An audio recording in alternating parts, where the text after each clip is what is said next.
Hello, friends of the Retina Channel podcast. Welcome to episode 72 of this series.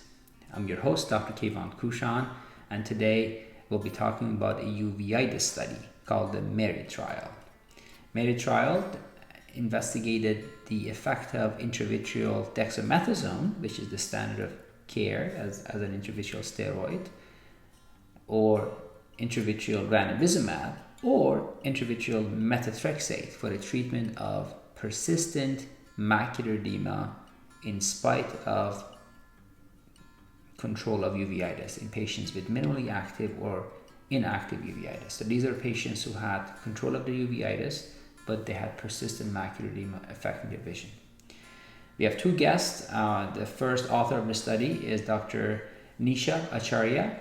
She is from the Proctor Foundation in San Francisco, University of California in San Francisco. She's a professor of ophthalmology there and director of the Uveitis Clinic.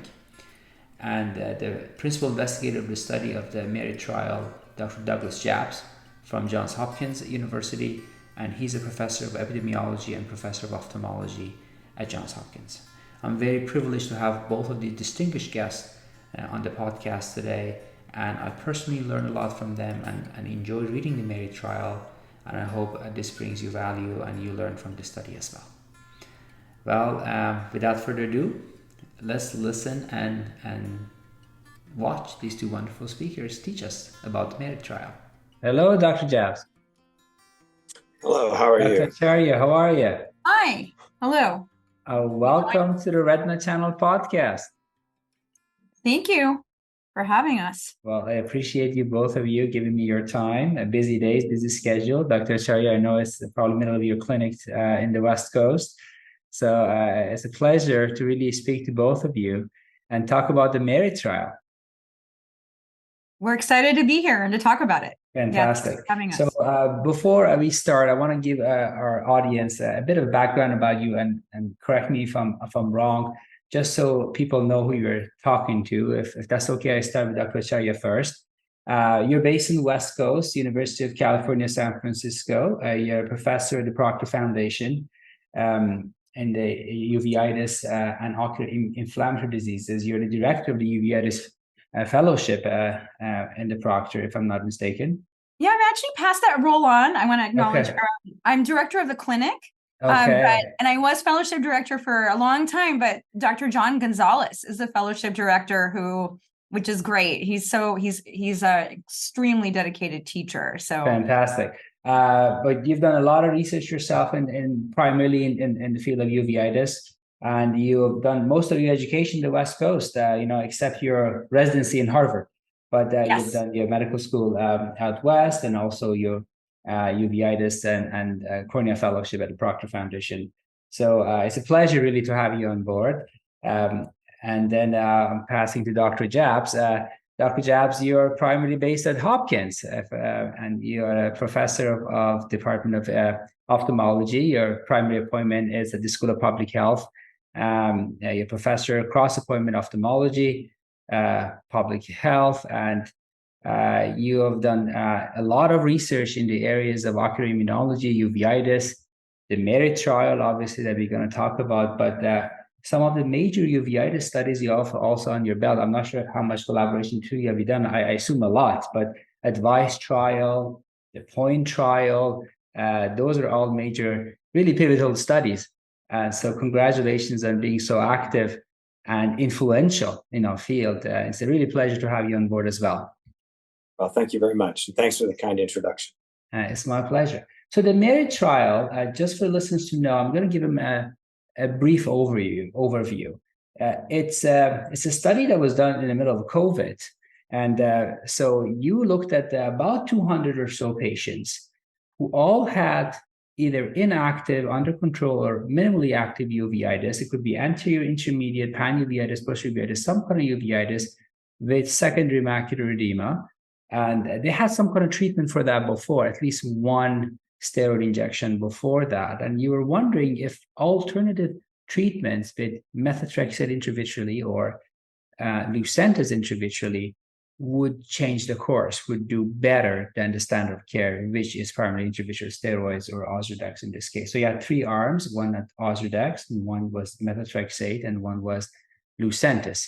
And then you have some retreatment criteria. For example, the Lucentis arm, they got 3 injections by default by 12 weeks, and Methotrexate has some retreatment, and Ozurdex some retreatment criteria at 8 weeks. And then you looked at them at 12 weeks to see what's the change, what's the primary endpoint, which is that change from your baseline central subfield thickness, and what's the vision change as your secondary outcome. So I'm excited to talk to you about it. So maybe I can start with Dr. Jabs about the background of this study. What's the reason you conducted this in the first place? So we know from the MUST trial that even when you control the uveitis with systemic therapy, the majority of patients with uveitis and macular edema need at least one, and sometimes more than one, regional corticosteroid injection to dry up the macular edema. We also know from the MUST trial that at 1 year, rather at 2 years, about 40% of those patients have persistent macular edema.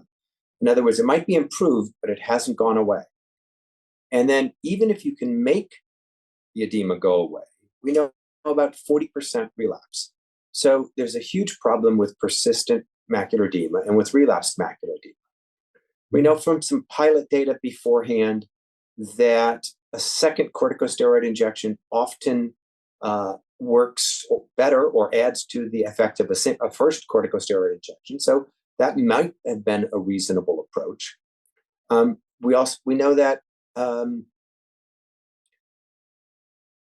when you give a corticosteroid injection, you do have the risk of elevated intraocular pressure.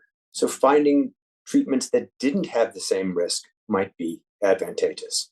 Mm-hmm. The POINT trial showed that if you're going to use a regional corticosteroid injection, intravitreal approaches are superior to periocular. Mm-hmm. And therefore, we decided to put patients into this trial who'd already had at least one intravitreal injection. And we had pilot data suggesting that methotrexate might be pretty good for controlling uveitis. And Anisha actually was instrumental in providing pilot data suggesting that ranibizumab might be good for uveitic macular edema. Mm. As you know, ranibizumab is better than corticosteroids for post-vein occlusion macular edema and for diabetic macular edema. And so there were some other theoretical reasons why ranibizumab might be a good choice in this situation. And so when you have pilot data suggesting these different options, you have at least a reasonably high rate of elevated IOP with what was considered the standard, namely a second intravitreal corticosteroid injection. We wanted to do a clinical trial to determine what we should be doing in this situation for the management of relapsed or persistent uveitic macular edema. Maybe the hope was that these alternative treatments could potentially have a lower side effect profile compared to standard of care, which is intravitreal corticosteroids. So, Anisha, I'm just going to use this segue. What is this reason, maybe in the scientific background, for this persistent macular edema for these uveitis cases? I can think of my patients. I'm primarily retinal practice, but I have some uveitis patients, and I'm thinking of like a patient with ankylosing spondylitis that she's got very quiet uveitis, but she's got this persistent macular edema. Is there any maybe secondary vein occlusion in these people that you found out they respond to ranibizumab? What's the really reason they get this uveitis, this macular edema, despite the uveitis being controlled? So that's a really excellent question. I certainly don't have a definitive answer because I don't think anybody does. So I can kind of tell you some thoughts, and I think maybe Dr. Jabs can weigh in. We definitely see that it's a significant issue in the uveitis patient population, right? That many of them have recurrent or persistent edema. And as far as we can tell, their inflammation, in some of these patients, their inflammation appears to be controlled. I would say that it's always possible that we're missing ongoing active inflammation, right? Because we're only able to really detect inflammation on our exam and by our imaging tools. including fluorescein, ICG, autofluorescence, but there may be subclinical inflammation going on in some of these patients that's still driving the process forward, because we know that with inflammation, there's increased IL-6, there's TNF-alpha, there's increased VEGF. So it is possible that even though we think the patients are fully controlled, they may not be. That being said, it's also possible that, maybe they are really well controlled, but there possibly could still be persistent edema if there's just damage, if there's just so much permeability, if there's just been so many episodes of macular edema or macular edema that's led to damage, with basically just this kind of state of increased permeability, right, of vessels. So you're getting some degree of leakiness that's continuing on no matter what you do.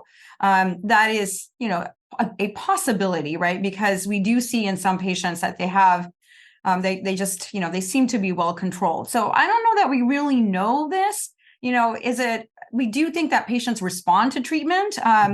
Even when they have persistent edema, at least they respond, but it could be that there's other forces that are just driving it back again. If there's just increased permeability kind of at a new baseline, we may never be able to cure it. I'd be interested. I don't know if Dr. Jabs has any other thoughts on that. I agree. I think there certainly is the possibility and probably the likelihood that a lot of this is just vascular damage where you get some repair, but you can't get full repair. And therefore, you're going to have persistent or recurrent edema. Regional corticosteroids probably have not only anti-inflammatory, but also membrane stabilizing effects. They're effective in diabetic retinopathy. That's right. Diabetic macular edema, where we don't think it's largely an inflammatory process. And so there are effects over and above what we see in controlling inflammation. Some of it may be subclinical inflammation we can't see. That always gets postulated, but there are no data to support that one way or the other. And indeed, it's probably not even a testable hypothesis with our current tools. Yeah. So I think, it's probably vascular damage, and that's why it responds. And while we focus now for this study in the MERIT trial on persistent and relapsed macular edema, we have to remember that in fact, given sufficient time, we can make most macular edema go away. And even with just the single injection or a couple injections in the first year or two, we can make at least 60% go away and probably more like 70 or 80% get better. So it's not like this is everybody, but it is a big problem, and it's an ongoing problem. Well, thank you. Well, I'm going to keep you on the mic, so to speak. And you mentioned that about the inclusion and people involved and people who had already one corticosteroid injection. So just, in broad strokes, your treatment arms, the three treatment arms, could you tell me the patients and what they got and sort of how many injections they ended up getting in the study? I'm going to go over that. Sure. You or Dr. Jabs. Yeah, sure. Yeah, I can maybe share some of those. I mean, I think that, so the trial, I think, you already presented in the intro what the three different treatment arms are. So just to kind of summarize the type of trial. So MERIT was a multi-center. This really was an international multi-center trial, centers all over the United States, Australia, and India, UK, and even Canada. Canada, quite a large network. Dr. Jabs has built the MUST network, and it's expanded more and more and more, which is great. It's really international. So it was multi-center, it's randomized, and it's a comparative effectiveness trial with three different treatment groups, right? So there's no placebo arm. It's really a very practical, real world kind of study of three different treatments, different mechanisms of these treatments. And each group was, there's equal allocation of patients to each treatment group. So let me go over the three treatment groups. You mentioned what they are. Okay, so the standard of care treatment is intravitreal steroids. And in particular for this trial, it was the dexamethasone implant, also known as Ozurdex. From the POINT trial, intravitreal triamcinolone and Ozurdex were comparable. So I think, we considered them to be pretty equivalent. But this trial, dexamethasone was the steroid. And then the other two treatments were the alternative treatments where Dr. Jabs mentioned there was preliminary promising data, but not more rigorous trial data, right, to really test out whether these were effective or not. And so those included intravitreal methotrexate, which has been used for lymphoma, right, for intraocular lymphoma. And there was preliminary data, published data, really from the UK, from Professor Lightman's group, on showing promise for it for uveitis and uveitic macular edema. And so that was the basis of including that. And then an anti-VEGF agent. And we did work with, we looked at different anti-VEGF agents, but for this trial, Genentech did donate the ranibizumab or Lucentis. So we went ahead and used that. And then as far as the treatment protocol, so all patients got their randomized treatment. And I'll just say one thing. I think we already kind of went over eligibility, but yeah, just to add to that. So of course the patients had to have macular edema. It had to be recurrent or persistent, meaning that they had to have it in the past and it needed to have been treated with an intravitreal steroid at some point. And then it needed to either come back or not have responded. Okay, so either persistent or recurrent. And then in terms of their uveitis, I think this is important as well. It needed to be really well controlled, basically minimally active or inactive. Even on drops, if they could be on drops for that. Yeah, we allowed a couple of times a day of drops if that was stable. We allowed immunosuppressive therapy as long as that was stable. So they had to have macular edema on stable therapy. But the uveitis, the actual clinical exam, imaging and clinical exam had to show that it was well controlled. And the reason for that is because, as far as we know and all the data that's out there, we don't think anti-VEGF agents treat inflammation or uveitis. They treat macular edema or permeability or, that type of thing. But we didn't want patients who had uncontrolled inflammation. Yeah, so makes sense. So that's the patient population. And then they were randomized to these 3 different treatment groups. And then, the treatment protocol really followed the way that these treatments are used in clinical practice to maximize their efficacy. So dexamethasone, so all of these treatments were given at baseline. And then dexamethasone could be re-injected at 8 weeks. That was the earliest that it could be re-injected. And, that's... there's actually, when the trial started, it was 12 weeks because that was sort of the thought that dexamethasone lasted that long. Yeah, but when the point trial finished, we really saw from that it's shorter acting in patients with macular edema. So the protocol was amended to allow injection at 8 weeks, which is done in practice. So as early as 8 weeks, but it really depended on having macular edema. So if macular edema was present, then they would be re-injected. Okay. Right. And the primary outcome, I should also mention, is at 12 weeks. So 12 weeks was the time point when we looked at differences between the treatment groups. Right. And before we go to this methotrexate arm, do you have an idea how many of them or percentage of patients actually did get a second injection at 8 weeks, or most of them didn't, or most of them did? Most did. I don't have the exact numbers here. I can get them for you, but methotrexate was really dependent on the presence of macular edema. So it was not a mandatory injection, right? They all got it at baseline, and then monthly they were reevaluated up to the primary endpoint. And if they had macular edema, they needed to get re-injected. And so that most patients actually did get, I can kind of tell you probably pretty quickly, but, did get re-injected. And ranibizumab, it was mandatory injections monthly. So baseline and then 4 weeks and 8 weeks, because, as you're in retina, that's the way standard of care. Yeah. Standard of care is to do 3 injections. Yeah. And so that was the treatment protocol. They had to have, they basically followed that. And I think all patients got their assigned treatment. And in the primary endpoint, it was 12 weeks. There were some crossovers, meaning some patients got other therapies that they were not assigned to, but it was pretty minimal until the primary endpoint of 12 weeks. So we do think that the 12-week data is pretty representative of what to expect with these 3 different treatments. And the dexamethasone implant, you would allow 8 weeks injections, if I'm not mistaken, if needed. Yes. Yeah. Yeah. Doug, do you want to comment on that? That was a change because, when the trial was designed, it was thought that it would last longer. So the trial was designed because of the COVID pandemic. It was designed a little while ago. And at the time, the prevailing thought was that dexamethasone implant was going to last 5 months. Mm-hmm. And so and then the point trial results came out and showed it really lasted about 3 months. Mm-hmm. And we know from other studies that with regional corticosteroid injections, you see maximum benefit at 4 to 8 weeks. So if there's persistent disease at 8 weeks, you're probably not going to get a lot more after that.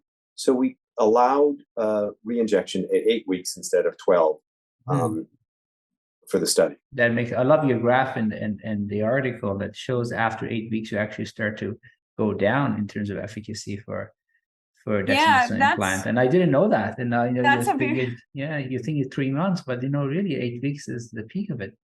I think that now with point and merit, that's a really interesting secondary finding that's clinically. Yeah, that was interesting. Because, the trials were not specifically the trials that led to approval. This is a different patient population. It's uveitic macular edema. And I think that's why these kinds of studies are really informative and providing additional clinical information that's, really Absolutely. useful. Absolutely. Dr. Jabs, let's talk about the results. So what did it show? Your study, what was the conclusion?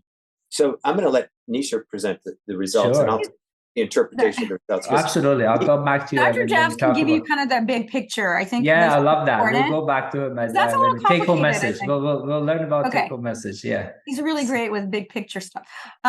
He has kind of the insight of the broader view here. Okay. Dr. Acharya, go ahead. The results. Yeah. So the primary outcome was a reduction in central subfield thickness from baseline at 12 weeks. And so all 3 groups had a reduction from baseline, but they were significantly different. They were not comparable. So the dexamethasone group had I think it was a 35% reduction in central subfield thickness, and then ranibizumab 22%, and then methotrexate 11%. So they all had some benefit in terms of macular thickness, but when you do a statistical test, to compare treatment groups, dexamethasone was statistically significantly better compared to either of the other 2 arms. Comparing to either treatment group, it was, P was less than like 0.001 or something like that. Very, very definitive result there for the primary outcome. And then, of course, vision is really important, right? We all care about visual acuity. And only the dexamethasone group showed a statistically significant improvement in best corrected visual acuity at 12 weeks. It was about a line. So 5 letters on the HEDRS chart is 1 line improvement. And that was significantly, different than the other groups. And I think notably the other groups really, ranibizumab had just basically, very little, nothing meaningful, and methotrexate had nothing. So we didn't see visual acuity benefit with the other treatments. Yeah. And so that I guess confirms the standard of care that, the intravitreal steroid. But I guess the big question that you also addressed in this article was the IOP issue. Yeah. So could you talk about that, please? Yeah. So IOP, is obviously a concern with all steroids, especially steroids in the eye. And this is, and so we were obviously interested in those outcomes. So there were a number of different pressure outcomes, including a rise in IOP by 10 millimeters of mercury or reaching a threshold of 24 millimeters of mercury. And those 2 thresholds, elevation of 10 millimeters of mercury or reaching 24 did occur more commonly in the dexamethasone group. About 22% of patients had that happen compared to 2.6% in the methotrexate group and about 6% in ranibizumab. So that was significantly higher, but those were, relatively mild elevations, right, to 24 or 10 millimeter increase. When you look at reaching 30 millimeters of mercury, which is a more significant, a milestone or more significant, I would say, issue, right, to go to 30, that occurred more often in the dexamethasone group, but it was only 9% of patients. And the other 2 groups were about 1% or less. So, that is a difference. It wasn't statistically significantly different than 9% versus 1%, But I think that, it's there's a little bit more of a signal that there is some more pressure rise in the dexamethasone group. And also the dexamethasone group had to use more IOP lowering medications in order to control their pressure, but they didn't need surgery. Not needed surgery. Yeah. Yeah. So I think it's important to kind of consider that in your patient. I mean, if a patient has significant known issues with pressure, or they have, significant glaucoma that's not well controlled, this could be an issue for those patients. And there may be a need to obviously control the pressure, right? If you're going to go forward with steroids, because you don't want to harm anybody from that standpoint. But I would say that these are not huge, these are not, in my opinion, I don't think these percentages of reaching these high pressures are that high. Yeah, I agree with that. I was actually impressed to see that the groups did well in terms of IOP. 20% increase, mild to moderate increase it's not a lot, and it's controlled with drops. And then I wonder if you had used triamcinolone acetate, it would be the same. I mean, the dexamethasone implant has a very nice profile for that, and that shows in your study. So actually, the point trial, the point trial, the rate of IOP elevation with triamcinolone and dexamethasone were identical. Oh, is that right? Okay. Well, and thank you. Really, with the point trial shows that the two of them, for all of the things you can think about in terms of improvement in macular edema, improvement in visual acuity, and IOP elevation, they look the same. Oh, fascinating. Well, that's and duration of effect. We all thought that the dexamethasone implant was going to last longer, and it didn't. So it's a pick'em based upon what's available. Okay. Wow. Amazing. Thank you for pointing that out. Well, so that's great. So I guess we now look at the big picture, the Dr. Jab. So Dr. Jab, what should we remember from the study? If you want your audience to remember one thing from the study and take it to their practice, what's the take-home message?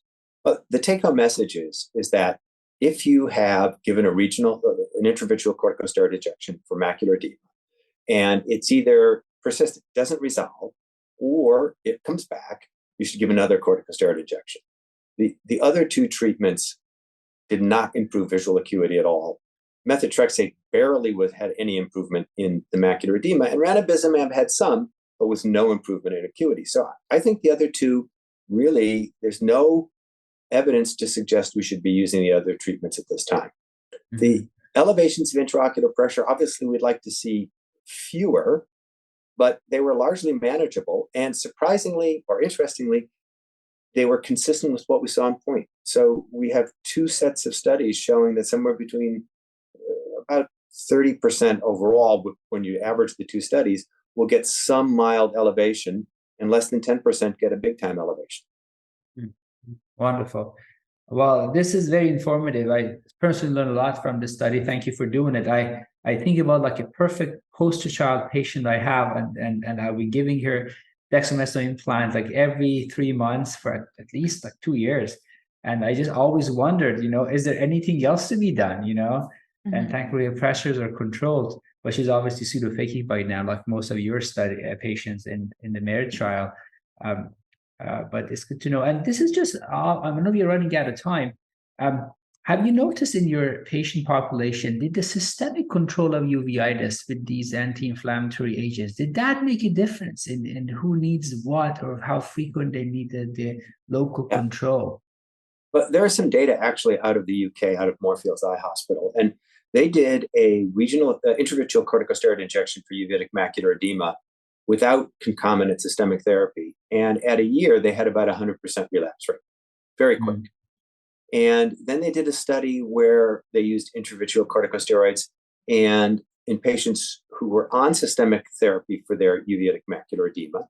And they had about a 75% reduction in the relapse rate at 1 year. And so definitely control of the inflammation with systemic therapy reduces the need for the use of adjunctive regional corticosteroid injections. Okay, very good. And does it favor any particular agent over the others, like TNF inhibitors or any? There aren't sufficient data to say favor one over the others. The impression is that it's control of the inflammation, inactive uveitis, that's important. Actually, there is a trial ongoing, the ADVISE trial, which is comparing conventional immunosuppression to adalimumab for uveitis. There will be patients in there with uveitic macular edema. We'll have grading on macular edema. We might be able to obtain some exploratory data on whether the older conventional small molecules are better to the newer biologic anti-TNF agents. But those data are not available yet. The trial is recruited, but still has a year to go of follow-up. So we're probably 18 months away from having any information. I will add that will be great when that comes out, because, from our trial that we did, the FAST trial, which compared methotrexate to mycophenolate, not all the patients had macular edema. It was a uveitis trial, but the patients who had macular edema, the majority of them still had persistent macular edema, just with systemic steroid taper and antimetabolites, those two drugs specifically. So I think it will be really interesting to see if what you find in the ADVISE trial, with adalimumab, a TNF alpha inhibitor. Wonderful. That's great. Anything we missed? Anything you folks want to add to this conversation? You want to mention, though, that was the primary outcome time point. So yeah. So that is the primary outcome. And the primary outcome point was chosen because that's when we expect to see the maximum benefit on macular edema, is in the 8 to 12 week time frame. There is additional data that goes out for 24 weeks, 6 months, largely for safety reasons, but also we could pick up any late signals on efficacy. And those data are actually being analyzed as we speak. And so stay tuned for part two of the MERIT trial results. Very nice. I look forward to that. Thank you very much. Well, folks, thank you very much. Congratulations on doing the MERIT trial. You guys done a lot for our field, and keep doing what you're doing. And folks like me enjoy and benefit from your work. And thank you for all your hard work. And thank you for accepting my invitation to come to Retina Channel podcast. Thank you for inviting us. Yeah, it was fun. Fantastic. Well, friends, this wraps up episode 72 of the Retina Channel podcast.